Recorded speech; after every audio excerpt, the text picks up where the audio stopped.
एक बार की बात है, वृंदावन की ब्रज की भूमि पर उन्होंने अपनी एक छोटी सी यमुना के किनारे कुटिया बनाई। ध्यान से सुनना भैया, प्रेम प्रेम प्रकट हो जाएगा परमात्मा के प्रति। कुटिया बनाई और कोई भक्त उनको एक भजन सुना गया कि कन्हैया कन्हैया पुकारा करेंगे, लताओं में ब्रज के गुजारा करेंगे, कहीं तो मिलेंगे वो कृष्ण मुरारी, उन्हीं के चरण चित लगाया करेंगे। ये भजन उनके हृदय को छू गया। उन्होंने कहा अब यमुना के किनारे ही कुटिया बनेगी और कन्हैया ही कन्हैया पुकारा करेंगे और लताओं में रह करके ब्रज में गुजारा करेंगे और जहां कहीं भी मिलेंगे बांके बिहारी, उन्हीं के चरण चित लगाया करेंगे। तो रोज यमुना पार करके बिहारी जी के दर्शन करते और ऐसी व्यवस्था करते कि 12 बजे वृंदावन में संतों की पंगत उठे। तो उस पंगत में उठने के बाद जो संतों की प्रसादी, पत्तल में छूटी हुई प्रसादी जो बचे, उस प्रसादी को लाएं इकट्ठा करके अपने मिट्टी के पात्र में, आकर के अपनी कुटिया में सालिग्राम जी विराजमान किए थे। उन सालिग्राम जी को तुलसी दल डाल के उस संतों की शीत प्रसादी का भोग लगाते और भोग लगाने के बाद में स्वयं उसको पाते, ऐसे जीवन का गुजारा करते। ब्रज की लताओं में गुजारा करेंगे। कई दिन व्यतीत हो गए।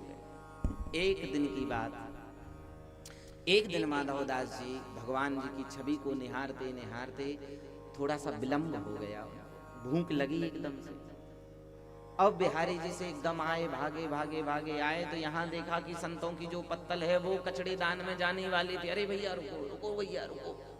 रोका, जैसे तैसे उन्होंने जो थोड़ी बहुत प्रसादी बची उन सब प्रसादी को एकत्रित किया, अपने मिट्टी के पात्र में रखा और लेकर के अपनी कुटिया में आए और आकर के बढ़िया कुटिया में आसन बिछाई और आसन बिछा करके कुटिया में जैसे ही बैठे और उस मिट्टी के पात्र को निकाला, मिट्टी के पात्र में से हाथ में वो ग्रास लिया अन्न का, संतों की प्रसादी, और ऐसे करके ऐसे मुख में किया और मुख हुआ ऊपर को तो सामने मंदिर में उनके सालिग्राम जी दिख गए।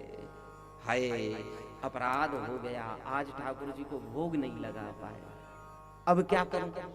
इच्छा हुई एकदम से कि अब इस प्रसादी को, ग्रास जो अंदर चला गया इस प्रसादी को बाहर निकाल दूं।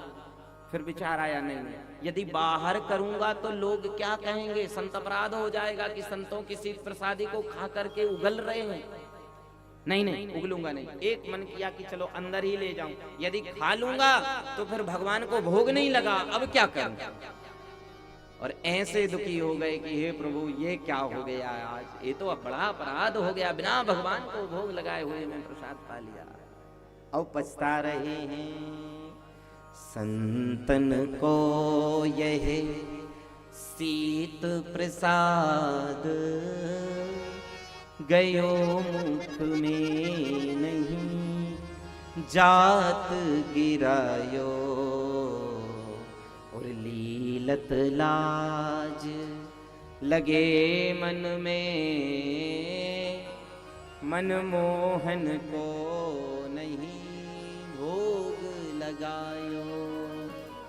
माताराम हमारी प्रार्थना है आप लोग मंच पे ना आया करें कोई भी। देखो कथा ये कहीं से ऐसा तो है नहीं कि कहीं हम ये कुछ दिमाग, वो तो जो भाव बन रहा है तो वो सुना रहे हैं, और आप लोग बार बार जब कोई मंच पे आता है तो विघ्न हो जाता है कथा सुनाने, भाव बदल जाता है। अब हमारा निवेदन है, आपकी सेवा आ गई है, अब बाकी लोग इंतजार करो, फिर जब भजन कीर्तन हो तब आ जाया करें, ठीक है। हाँ बैठ। तो माधवदास जी महाराज जैसी वो प्रसाद पा लिए, मुख में रखा है, अब यदि अंदर डाल रहे हैं तो फिर भगवान का अपराध, भोग नहीं लगा, और बाहर निकाल रहे हैं तो संत का अपराध, क्या करें। तो संतन को यह शीत प्रसाद गयो मुख में नहीं, जात गिरायो और लीलत लाज लगे मन में, मनमोहन को नहीं भोग लगायो। भई गति सांप छछुंदर की, पर कहा कहूँ कछु समझ न पायो, और बीत गए दिन बारी विनीत, भई रजनी दिन दूसर आयो, बीत गए दिन बारी बिनीत, भई रजनी दिन दूसर आयो। हे प्रभु क्या करूं? यदि प्रसाद को पाऊंगा तो आपका अपराध लग जाएगा, और यदि प्रसाद को बाहर करूंगा तो संत अपराध हो जाएगा। क्या हो गया? पुकारते रहे माधव दास जी भगवान को, सुबह से शाम, शाम से रात हो गई जी। बीत गए बारी बिनीत, भई रजनी दिन दूसर आयो। हे प्रभु रक्षा करो, इस अपराध से बचा दो। जब पुकार सच्ची होती है परमात्मा के पास, जब हमारे आत्मा की पुकार उस ठाकुर जी के पास जाती है, भगवान से नहीं रहा गया, भगवान वैकुंठ छोड़ करके उतर करके नीचे आए हैं। 1 लाख में जो दब जाए जेर नहीं होता, ताकत पर जो शर्माए वो शेर नहीं होता। दरवाइए इलाही से मायूस ना होए मेरे बंदे, भगवान के घर देर तो हो सकती है पर अंधेर नहीं। भगवान आ गए। अरे बाबा क्या कर रहे हो? कल से भूखा रखे हो, खिलाओ ना। क्यों नहीं खिला रहे? कैसे खिलाऊं प्रभु? ये मेरा झूठा हो गया क्या? मैं अपनी झूठी प्रसादी आपको खिला दूं? ओह ये है, चलो चिंता नहीं करो, हम अभी बाहर निकालते हैं समस्या से तुमको। भगवान ने कहा मुंह खोलो। बोले क्या करोगे? बोले अभी ग्रास मुख में ही तो है, जीवा पर पे ही तो है, कहीं बाहर तो गया नहीं है। बोले नहीं।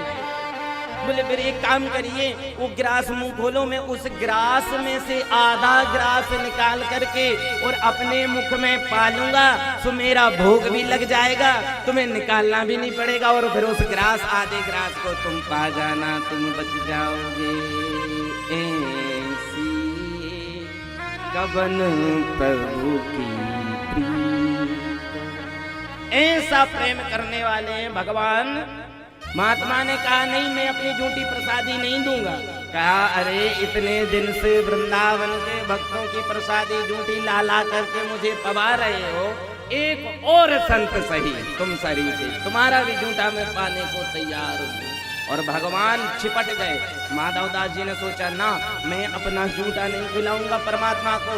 तो माधव दास जी उस निवाले को अंदर करने वाले थे, तो गला पकड़ लिया भगवान ने, ऐसे दबा दिया, अंदर नहीं जाने दिया निवाला। कहा खोलो खोलो।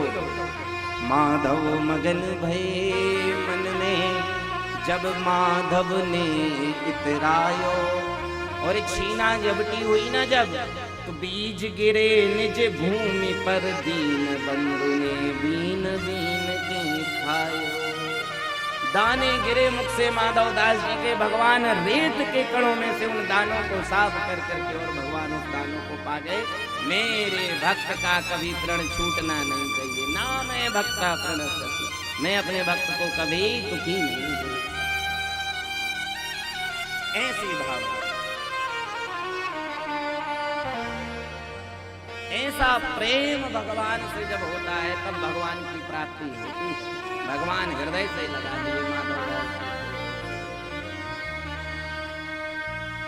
ऐसे प्रेम होना चाहिए प्रभु से।